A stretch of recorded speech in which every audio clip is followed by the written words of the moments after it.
প্রিয় বন্ধুরা, আজকের গল্প অপ্রকাশিত ভালোবাসা। আমার স্বামী আমার হাতে একটি শপিং ব্যাগ তুলে দিয়ে বলতে লাগলেন, অরু, তুমি যত যাই বলো না কেন, আমার মতো করে তোমাকে কেউ এত ভালোবাসবে না। মাস না পেরোতে প্রতিবার বায়না ধরো তোমাদের বাড়ি যাবে বলে। বুঝি না বাবার বাড়িতে কি আছে তোমার? এখানে কি কম যত্নে থাকো তুমি, নাকি আমার মা তোমাকে কম ভালোবাসে?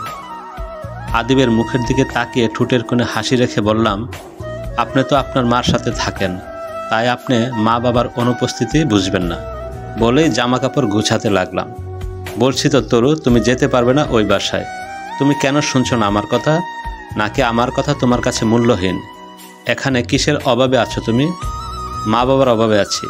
আমি তো সারা জীবনের জন্য চলে যাচ্ছি না, 2-3 দিন থেকেই চলে আসব।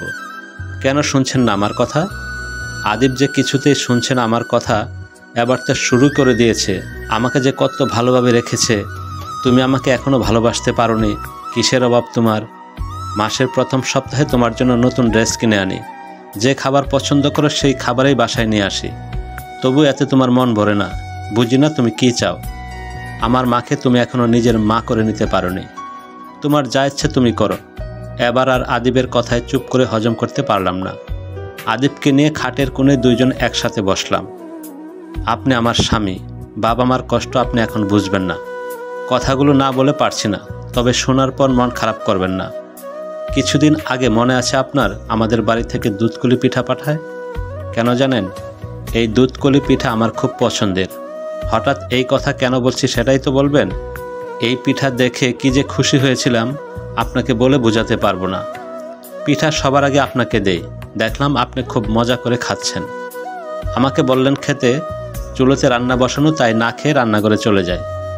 তারপর মাকে, মানে আমার শাশুড়িকে বাটিতে করে দেই। অনেকগুলো পিঠাই দিয়েছিলাম, দেখলাম আমার শাশুড়ি খুব আয়েশ করে খাচ্ছে। তারপর আমি আমার রান্নার কাজে চলে গেলাম। মা জিজ্ঞাসা করল না তুই খেয়েছিস কিনা। যাই হোক, সবার খাওয়া শেষের 2 পিস পিঠা আমি ফ্রিজে তুলে রাখি, হাতের কাজ শেষ করে আমি খাবো বলে। তখন হাতের কিছু কাজের জন্য খাওয়া হয়নি। বিকালে যখন আপনি, আমি, মা সবাই মিলে গল্প করছি, তখন ভুলে গিয়েছি ফ্রিজে যে আমার জন্য পিঠা তুলে রেখেছিলাম। হঠাৎ মা বলে উঠল, এই অরিন, আদিবকে পিঠাগুলো দে ফ্রিজ থেকে। আপনাকে পিঠা দিতে আমার কষ্ট হয়নি, বরং তখন কষ্ট লেগেছে মা যখন জানলো যে আমি পিঠা খাইনি, তা সত্ত্বেও আমাকে বলল না পিঠা খেয়ে নে। আপনাকে যখন পিঠা দিলাম তখন আপনিও খুব মজা করে খাচ্ছিলেন। আমি খেয়েছি কিনা জিজ্ঞেস করার প্রয়োজন বোধ করেননি। তারপর আমাদের বাসায় যায় আপনি আর আমি। দুপুরে খাবার শেষে মা আমাকে হাতে একটি বাটি তুলে দেয়। বাটিতে 4 পিস পিঠা ছিল। পিঠাগুলো দেখে অবাক হয়ে আমি। মাকে কিছু বলার আগেই মা বলে ওঠে, পিঠাগুলো তোর বাবার জন্য রেখেছিলাম, কিন্তু তোর বাবা কি তেমন যে মেয়েকে ছাড়া খাবে? তোর এই পিঠাগুলো পছন্দের, তাই পিঠাগুলো তোর জন্য রেখে দিয়েছে। কতবার বললাম যে অরিনের জন্য পিঠা পাঠিয়েছি, কিছুতেই শুনলেন না আমার কথা। তারপর বাবা আর আমি 2 পিস পিঠা খেয়ে আর বাকি পিঠা আপনার জন্য নিয়ে আসি। আমিও বুঝেছিলাম আপনার এই পিঠা খুব পছন্দের। আদিবের দিকে তাকিয়ে দেখলাম আদিব মাথা নিচু করে বসে আছে। এতক্ষণে আমি আমার চোখগুলো মুছে নিলাম। আপনি যে বললেন মাসের প্রথম সপ্তাহে আমার জন্য নতুন জামা কিনে আনেন, আমার বাবা হয়তো প্রতি মাসে জামা কিনে দিতেন না, কিন্তু বেতন পাওয়ার সাথে সাথে আমাদের সবাইকে নিয়ে ঘুরতে বের হতেন। পরিবারের সবাই আনন্দ করে বাসায় ফিরতাম। মাসে মাসে জামা কাপড় কিনে না দিতে পারলেও বছরে 2টা ঈদে মনের মতো করে আমাকে শপিং করে দিতেন। জানেন একবার কি হয়েছিল? মা আর আমাকে নিয়ে গেছে জামা কিনতে। বাবা যে কি মুশকিলে পড়েছিল। অনেক দোকান ঘোরার পর একটা ড্রেস আমার পছন্দ হয়, কিন্তু একই ড্রেস 2টা জামার 2টা রং।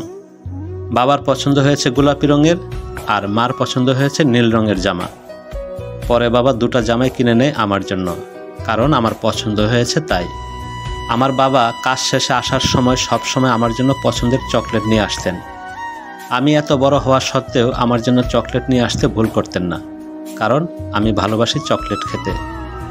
আমাকে এত আগলে রাখা সত্ত্বেও আমি বাবাকে বলিনি ভালোবাসি। আমি যখন বিয়ে করতে চাচ্ছিলাম না, তখন বাবা বলেছিলেন সবাইকে দাওয়াত করা হয়ে গেছে, এখন যদি তুমি না চাও আমি জোর করব না। তখনও দেখেছিলাম বাবার চোখে আমার প্রতি ভালোবাসা।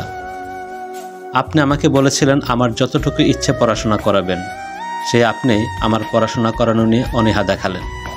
আমার বাবা তারপর মোটা অঙ্কের টাকা দিয়ে প্রাইভেট ভার্সিটিতে ভর্তি করান। যখন ফর্ম ফিল আপের সময় চলে আসলো, আপনি পরিষ্কার জানিয়ে দিলেন আমি যেন ফর্ম পূরণ না করি। সেদিন আপনি আমার ইচ্ছার কোনো গুরুত্ব দেননি।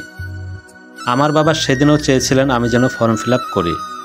আমার বাবা সেদিন আমাকে টাকাও দিয়েছেন, কিন্তু সেদিন আপনার চাওয়া পূরণ করাতে ফর্ম ফিল আপ করিনি।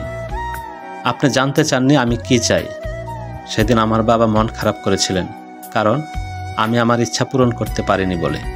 বাবারা তাদের সন্তানকে ভালোবাসে, কিন্তু তারা কখনো প্রকাশ করে না। এই যে আপনি আমার প্রতি একটু খুশি হলে বলেন ভালোবাসি কিংবা ধন্যবাদ, বাবারা কিন্তু তা করে না। তারা মুখ লুকিয়ে হাসে, যাতে তার হাসি অন্য কেউ না দেখে ফেলে। বাবারা ভালোবাসে খুব যত্নে, আড়ালে, মুগ্ধতায়। তারা কখনো প্রকাশ করে না। আর যাই হোক, বাবা কখনোই লোক দেখানো ভালোবাসে না। এই কথাটা যেই আদিবকে বলেছি, আদিবের বুঝতে ভুল হয়নি।